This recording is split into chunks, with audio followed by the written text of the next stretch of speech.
นละอองเกថាអូនខ្មៅតែតាមការពិតសាច់សหมดไทยតែម្ដាយស្រីថ្លៃ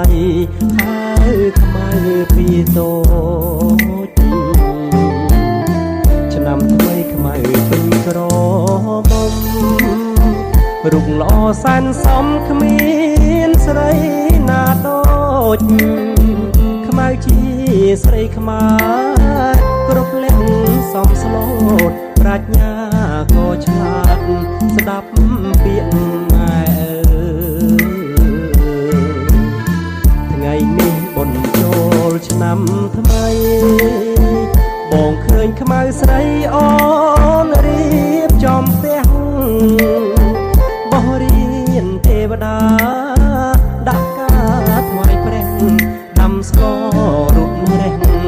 ជូនម្ដាយទៅវត្ត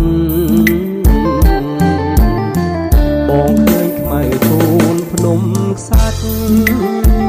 រួញអូនដាក់បាតដងទឹកស្រង់ព្រះជួនងារឃើញបងញញឹមសានស្រស់អូនខ្មៅតែឈ្មោះសាច់សដូចសំឡី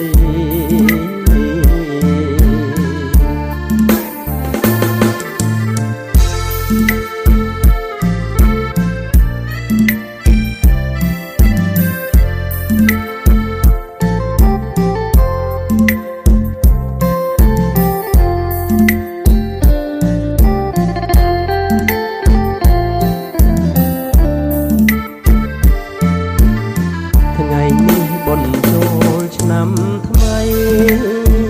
បងឃើញខ្មៅស្រីអូនរៀបចំផ្ទះ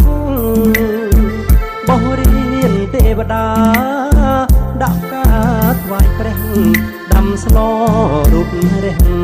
ជូនម្ដាយទៅវត្តបងឃើញខ្មៅទូនភ្នំខ្សាច់